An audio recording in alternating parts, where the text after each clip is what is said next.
Arminda for a number of years, and she has an extremely interesting business and an enviable position of working as a coach who focuses on both individuals and corporate lives and helps them navigate the need for change and transformation. And she's coming to share some wisdom from her life experience and training. So if you would, welcome Arminda Lindsay.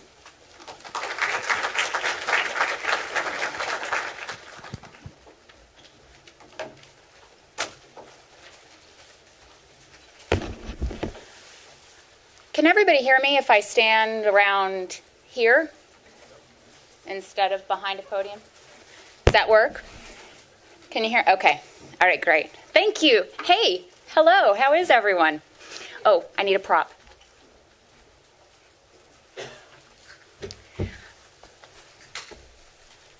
I am so grateful to be here. What a fantastic morning. We have been privileged to sit and participate and learn from so many experts in a variety of fields. And I hope that for whatever reason you came to ConvergeSouth today, you are receiving exactly that and maybe even more than you bargained for.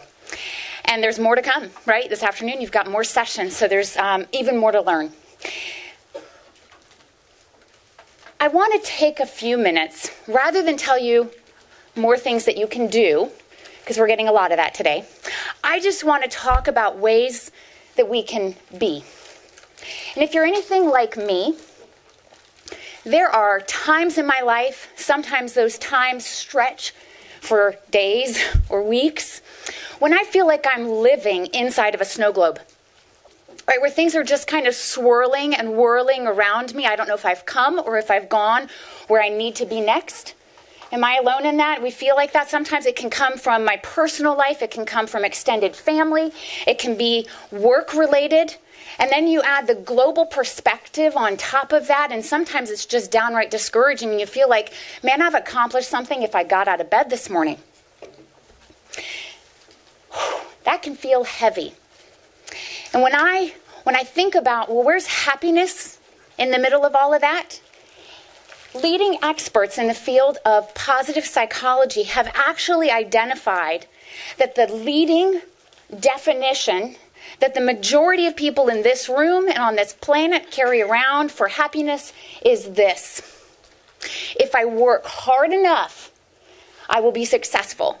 And if I am successful, then I will be happy. And when I look at that definition, it makes me really sad, because that was me.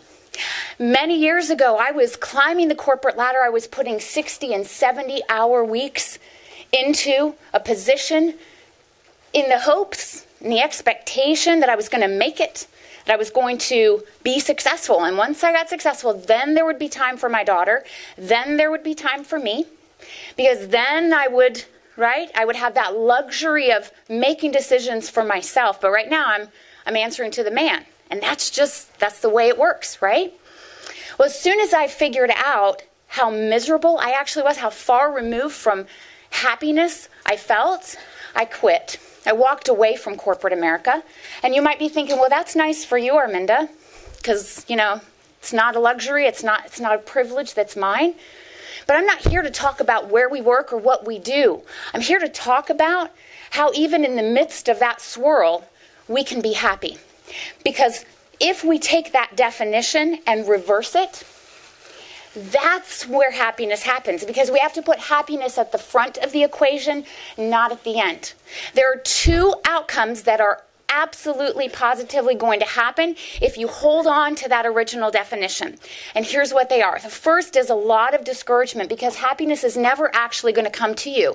It's a constantly moving target. The second thing that's inevitable is you are going to drastically limit your own potential, because while you're sitting around waiting for something to come to you, you're not out creating and making it happen. Now, when I think about positivity and I think about the research that's been done, I want to throw this number, 31% at you. 31% more productive are brains that are running on positive. You don't get that result when you're running on neutral or negative, but only on positive. And when we realize, what's that word, Arminda? When we realize that our brains are hardwired for happiness, that's amazing. And we need only look as far as a couple of toddlers who are playing with toys, one toy, to find the truth in this statement. If that toy is removed from toddler one's snow globe just got shook up. We've all seen that happen, right? The meltdown happens. Everything goes crazy. But keep watching. What happens? That toddler settles down. He finds a new toy or a new activity. Pretty soon he's smiling and he's happy. He does not wake up the next morning and say, yesterday was the worst day of my life. I hated that. Man, that kid took my toy. I'm never going to forget that. It's over. It never even happened. As far like it's gone. So natural state is calm, peace, happiness. But sometime in our lives between the playground and sitting in front of our computers today, we have forgotten to remember that we are happy. That we don't have to actually do anything to get to that place. And I know what you're thinking. You're thinking, nice for her. But it's nice for all of us. Because when we're running on positive, not only does productivity go up, but creativity goes up. We are more motivated. We are more resilient. Everything about us goes up 31%. Who doesn't want employees? Who doesn't want themselves to be 31% more productive? And you're thinking, how does that happen? How do you get there? Now, I don't know for you, but I want to share with you a couple of things that I do and have been doing for many years in my life that allow me to refill my tank, that allow me to get back to that place from the inside where I'm happy because I'm producing my own happiness, because that's what we're wired to do. So the first thing that I do is I keep a list. I have books of lists. I started this when I was 21 years old. I moved really, really far away from North Carolina, and I moved to the middle of Russia. And while I was there, I got really lonely, I was thinking, man, I'm really far away from home and the food and the people and the culture, and geez, it's cold here. And then I realized I wanted to reset because I didn't really feel like I was tapped into myself. So I started a list. And at any time, I can open this list and I can see, oh my gosh, the day that I found out that I only had pneumonia and not tuberculosis, that was a great day. Or I can look and see, oh, the day that we got our hot water turned back on after 8 days of not having it, that was a good day. So my list is unique to me, just as your list is going to be unique to you. Write it down, track happy, express gratitude every day. The second thing that I do is serve. Acts of kindness, whether they are deliberate or whether they are random. And I don't mean big things. I don't mean writing out big checks. I mean doing things that cost you nothing. Like last week when I went to the post office and I was rushing out and a guy was walking. I never saw his face because he was covered from boxes. And I immediately ran back and opened the door for him. I got a smile on my face. Input. None of these things cost money, but all of these things allow us to recenter and refocus. And when we remember, just like my coaching client was saying, Arminda, is it really that simple? I said, yeah, it's really that simple. And he started laughing. And when he stopped, he said, you just changed my life.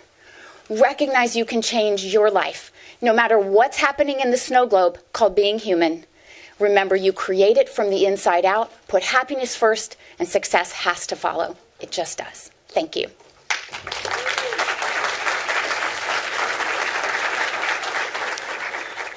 Thank you, Arminda. My factory default setting is happiness. Look at that. Little button right back here. Just pushed it. That's good. All right.